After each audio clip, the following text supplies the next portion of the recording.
प्रथम स्कंद तीसरा अध्याय भगवान के अवतारों का वर्णन। श्री सूत जी कहते हैं, सृष्टि के आदि में भगवान ने लोकों के निर्माण की इच्छा की।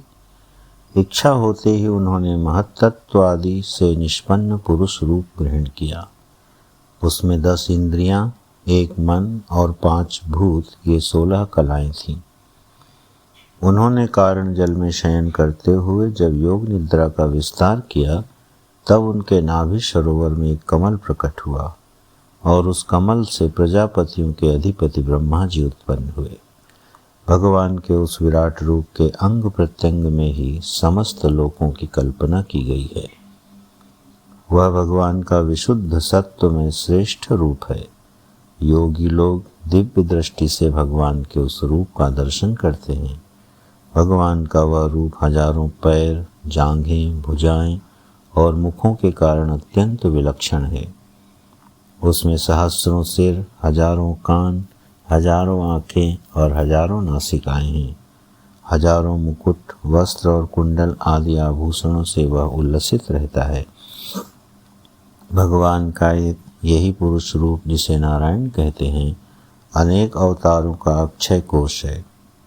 इसी से सारे अवतार प्रकट होते हैं। इस रूप के छोटे से छोटे अंश से देवता, पशु पक्षी और मनुष्य आदि योनियों की सृष्टि होती है। उन्हीं प्रभु ने पहले कौमार सर्ग में सनक, सनंदन, सनातन और सनत कुमार, इन 4 ब्राह्मणों के रूप में अवतार ग्रहण करके अत्यंत कठिन अखंड ब्रह्मचर्य व्रत का पालन किया। दूसरी बार इस संसार के कल्याण के लिए समस्त यज्ञों के स्वामी उन भगवान ने ही रसातल में गई हुई पृथ्वी को निकाल लाने के विचार से सूकर रूप ग्रहण किया। ऋषियों की सृष्टि में उन्होंने देवर्षि नारद के रूप में तीसरा अवतार ग्रहण किया और सात्वत तंत्र, जिसे नारद पांचरात्र कहते हैं, उसका उपदेश किया। उसमें कर्मों के द्वारा किस प्रकार कर्म बंधन से मुक्ति मिलती है, इसका वर्णन है। धर्मपत्नी मूर्ति के गर्भ से उन्होंने नर नारायण के रूप में चौथा अवतार ग्रहण किया। इस अवतार में उन्होंने ऋषि बनकर मन और इंद्रियों का सर्वथा संयम करके बड़ी कठिन तपस्या की। 5वें अवतार में वे सिद्धों के स्वामी कपिल के रूप में प्रकट हुए और तत्वों का निर्णय करने वाले सांख्य शास्त्र का, जो समय के फेर से लुप्त हो गया था, आसुरी नामक ब्राह्मण को उपदेश किया। अनसुईया के वर मांगने पर 6ठे अवतार में वे अत्रि की संतान दत्तात्रेय हुए। इस अवतार में उन्होंने अलर्क एवं प्रहलाद आदि को ब्रह्म ज्ञान का उपदेश। 7वीं बार रुचि प्रजापति की आकुति नामक पत्नी से यज्ञ के रूप में उन्होंने अवतार ग्रहण किया और अपने पुत्र याम आदि देवताओं के साथ स्वयंभू मनवंतर की रक्षा की। राजा नाभि की पत्नी मेरु देवी के गर्भ से ऋषभ देव के रूप में भगवान ने 8वां अवतार ग्रहण किया। इस रूप में उन्होंने परमहंसों का वह मार्ग, जो सभी आश्रमियों के लिए वंदनीय है, दिखाया। ऋषियों की प्रार्थना से 9वीं बार वे राजा पृथु के रूप में अवतीर्ण हुए। शौनकादि ऋषियों, इस अवतार में उन्होंने पृथ्वी से समस्त औषधियों का दोहन किया था। इससे यह अवतार सबके लिए बड़ा ही कल्याणकारी हुआ। चाक्षुष मनवंतर के अंत में जब सारी त्रिलोकी समुद्र में डूब रही थी, तब उन्होंने मत्स्य के रूप में 10वां अवतार ग्रहण किया और पृथ्वी रूपी नौका पर बैठाकर अगले मनवंतर के अधिपति वैवस्वत मनु की रक्षा करी। जिस समय देवता और दैत्य समुद्र मंथन कर रहे थे, उस समय 11वां अवतार धारण करके कच्छप रूप से भगवान ने मंदराचल को अपनी पीठ पर धारण किया। 12वीं बार धन्वंतरी के रूप में अमृत लेकर समुद्र से प्रकट हुए और 13वीं बार मोहिनी रूप धारण करके दैत्यों को मोहित करते हुए देवताओं को अमृत पिलाया।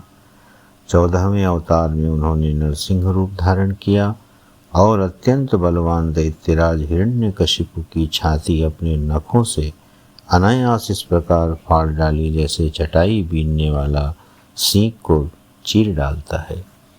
15वीं बार वामन का रूप धारण करके भगवान दैत्यराज बलि के यज्ञ में गए। वे चाहते तो थे त्रिलोकी का राज्य, परंतु मांगी उन्होंने केवल 3 पग पृथ्वी।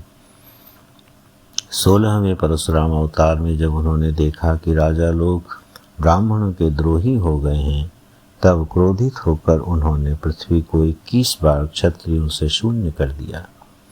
इसके बाद 17वें अवतार में सत्यवती के गर्भ से पराशर जी के द्वारा वे व्यास के रूप में अवतीर्ण हुए।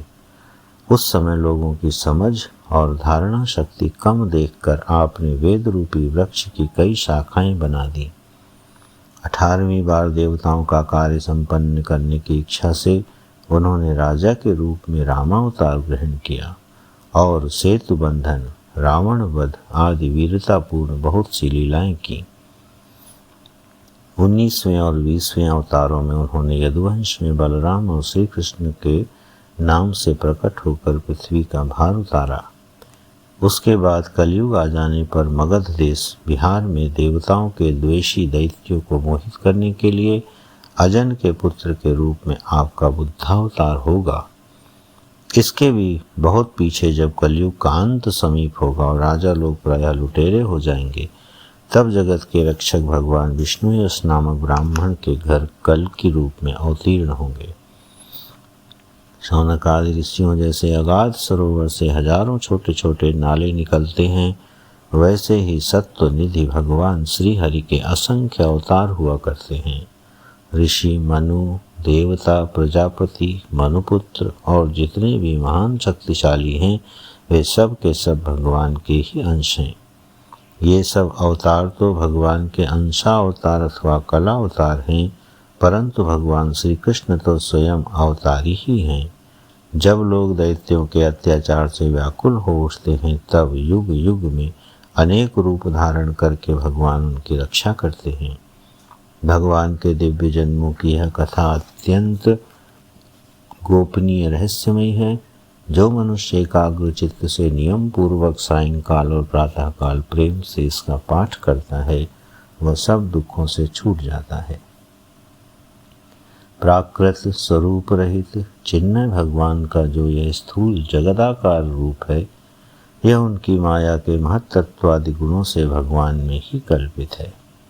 जैसे बादल वायु के आश्रय से रहते हैं और धूसरपना धूल में होता है, परंतु अल्पबुद्धि मनुष्य बादलों का आकाश में और धूसरपने का वायु में आरोप करते हैं, वैसे ही अविवेकी पुरुष सबके साक्षी आत्मा में स्थूल दृश्य रूप जगत का आरोप करते हैं।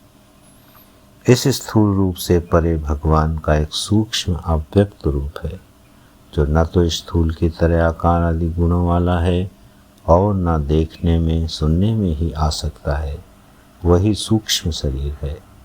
आत्मा का आरोप या प्रवेश होने से यही जीव कहलाता है और इसी का बार बार जन्म होता है।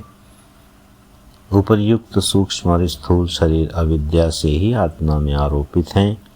जिस अवस्था में आत्मस्वरूप के ज्ञान से यह आरोप दूर हो जाता है, उसी समय ब्रह्म का साक्षात्कार होता है। तत्वज्ञानी लोग जानते हैं कि जिस समय यह बुद्धि रूपा परमेश्वर की माया निवृत्त हो जाती है, उस समय जीव परमानंदमय हो जाता है और अपनी स्वरूप महिमा में प्रतिष्ठित होता है। वास्तव में जिनके जन्म नहीं है और कर्म भी नहीं है, उन हृदयेश्वर भगवान के अप्राकृत जन्म और कर्मों का तत्वज्ञानी लोग इसी प्रकार वर्णन करते हैं, क्योंकि उनके जन्म और कर्म वेदों के अत्यंत गोपनीय रहस्य हैं। भगवान की लीला अमोघ है। वे लीला से ही संसार का सृजन, पालन और संहार करते हैं, किंतु इसमें आसक्त नहीं होते। प्राणियों के अंतःकरण में छिपे रहकर ज्ञानेंद्रिय और मन के नियंता के रूप में उनके विषयों को ग्रहण भी करते हैं, परंतु उनसे अलग रहते हैं। वे परम स्वतंत्र हैं।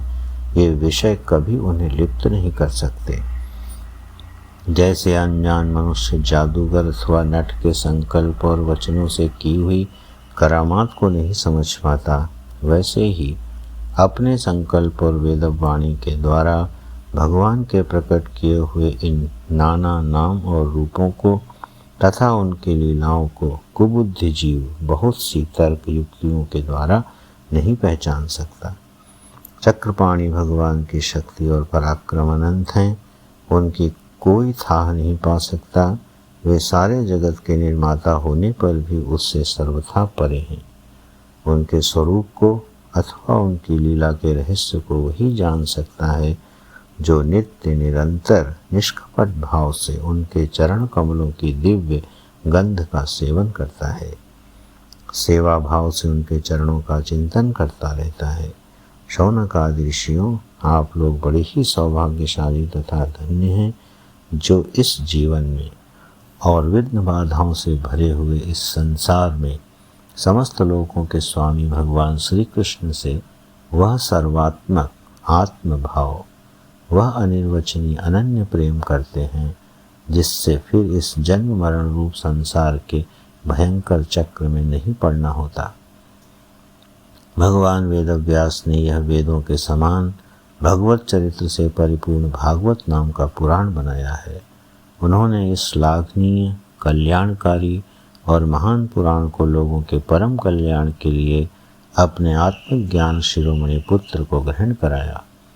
इसमें सारे वेद और इतिहासों का सार संग्रह किया गया है। सुखदेव जी ने राजा परीक्षित को यह सुनाया। उस समय वे परम ऋषियों से घिरे हुए आमरण अनशन का व्रत लेकर गंगा तट पर बैठे हुए थे। भगवान श्री कृष्ण जब धर्म, ज्ञान आदि के साथ अपने परम धाम को पधार गए, तब इस कलयुग में जो लोग अज्ञान रूपी अंधकार से अंधे हो रहे हैं, उनके लिए यह पुराण रूपी सूर्य इस समय प्रकट हुआ है। शौनक आदि ऋषियों, जब महातेजस्वी श्री सुखदेव जी महाराज वहाँ इस पुराण की कथा को कह रहे थे, तब मैं भी वहाँ बैठा था। वहीं मैंने उनकी कृपापूर्ण अनुमति से इसका अध्ययन किया। मेरा जैसा अध्ययन है और मेरी बुद्धि ने जिस प्रकार इसको ग्रहण किया है, उसी के अनुसार इसे मैं आप लोगों को सुनाऊंगा। तृतीयोऽध्यायः। ओम शांति शांति शांति।